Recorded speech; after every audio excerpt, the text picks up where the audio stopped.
Here's a rate in context. You've got the rate at which rainwater flows into a drain pipe is modeled by the function r, where r of t equals. So r of t equals into the drain pipe,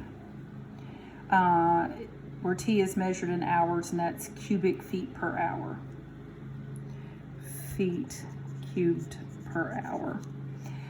The pipe is partially blocked, allowing it to drain. So d of t is out of the pipe, and the units are the same.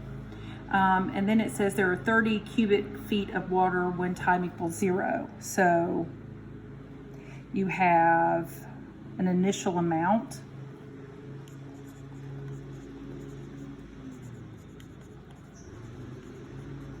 which is at time equals 0, you have 30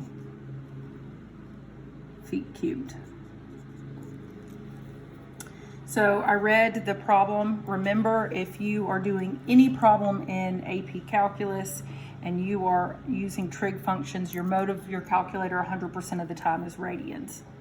So in part A, it says how many cubic feet of water flow into the pipe during the 8-hour interval. When you want an amount, you integrate a rate, and in this problem, your rate is feet cubed per hour. So if I integrate feet cubed per hour, it's going to give me feet cubed. So my amount of rainwater that flows into is equal to the integral from 0 to 8 of, and into was r of t dt, and that's going to give me 76.570. You need to make sure that you can plug these into your calculator and get these answers. Is the amount of water in the pipe increasing or decreasing at time equals 3? Give a reason for your answer. So your amount in the pipe is equal to what you started with, plus the amount that goes into, so the integral from 0 to t of r of t dt, minus the amount that comes out from 0 to t of d of t dt. Now, if you're trying to find if the amount is increasing or decreasing, you take a derivative. Amount prime. The derivative of 30 is 0. When you take a derivative of an integral, you get r of t minus d of t. So you need to know, is the rate leaving bigger or smaller than the rate draining? So I need to know what's going on at time equals 3. So amount prime at time equals 3 is r of 3 minus d of 3, which is equal to, I went ahead and I plugged into my calculator in Y1, I plugged in r of t, and in Y2, I typed in d of t. Now, of course, it has to be in terms of x. And now I'm going to go to my table, and I'm going to type in 3. So I've got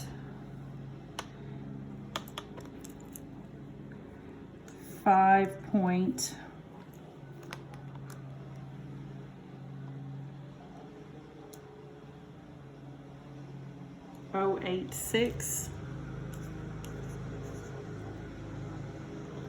3 minus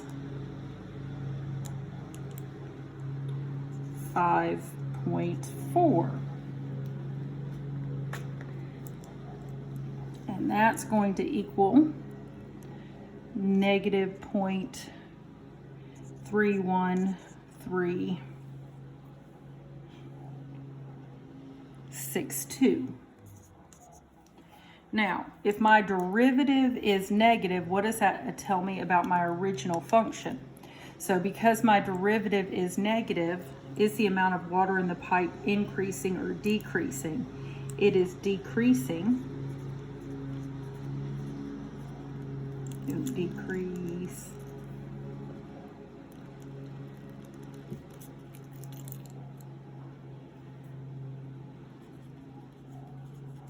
Because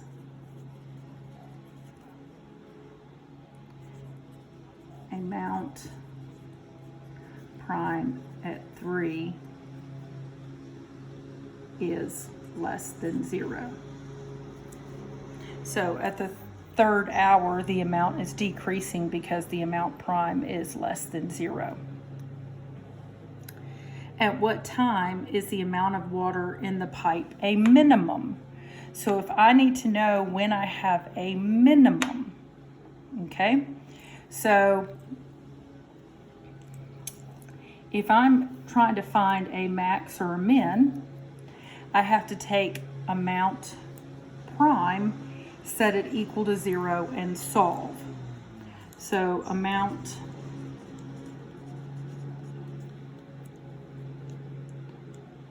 prime equals R of t minus d of t. And I'm going to set that equal to 0 and solve. Now, what I'm going to do is I'm just going to go in, and I'm going to go into Y1 in my calculator, and I'm going to type in R of t minus d of t, and find where it crosses the x-axis between time 0 and time 8. So now, of course, I have to type in x's. Or if I have an 89, I can just type in R of t minus d of t, set it equal to 0, and do bar. 0 is less than t is less than 8, and I can type it in terms of t. So when I found my 0, I got t equals 3.2716. So when I typed in R of t minus d of t into Y1, found my 0, I got this time. Every single time you're trying to determine if you have a max or a min and you have endpoints, you've got to make a table, make a table, make a table. So then we have our time. We have 0, which was how at the beginning. We had 3.2716, which was our critical number, and we have our other endpoint, which was 8. So the next thing I do is I fill out my time chart, and this is amount. So at time equals 0, I know that I had 30 feet cubed. That was given to me. So now to find out how much I have at 3.2 at that time, I have my amount formula here. So my amount is going to equal, and since it's the same time, I could write this as one integral. So it's going to be 30 plus the integral from 0 to 3.2716. And I already have R of t minus d of t in my calculator.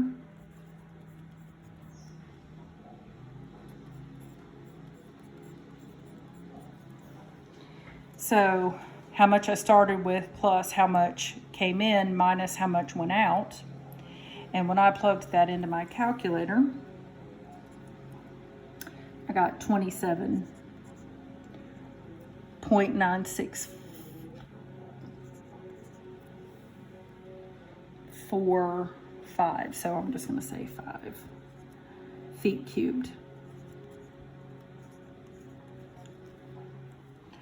And then I did amount equals 30 plus the integral from 0 to 8 of R of t minus d of t dt. When I did that, I got 48.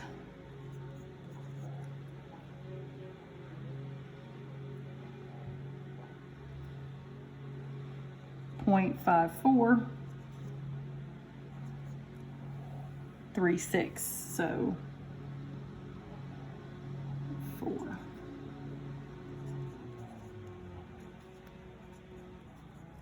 So at what time from 0 to 8 is the amount of water in the pipe a minimum? Justify your answer. Your minimum?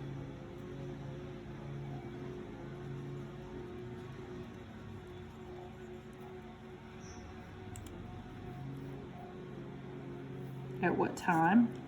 Minimum is at t equals 3.272 of an hour.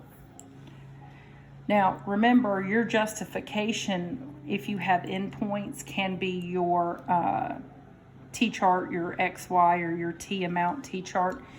The AP exam will not read a sign chart, so you would have to spell that out if you had a sign chart. But if you have endpoints, you have to have the Y values to show that you check them. Okay. So the pipe can hold 50 cubic feet of water before overflowing for time is greater than 8. Water continues to flow into and out of the pipe at the given rates until the pipe begins to overflow. Write, but do not evaluate or do not solve an equation involving one or more integral that gives the time, W, when the pipe will begin to overflow. So it says time is W. So we have our amount function. So 30 plus the integral from 0 to W, the amount of time W when the pipe begins to overflow, of R of t minus D of t dt. And it overflows at 50, so I'm going to set this equal to 50, and that's my equation. Thank you.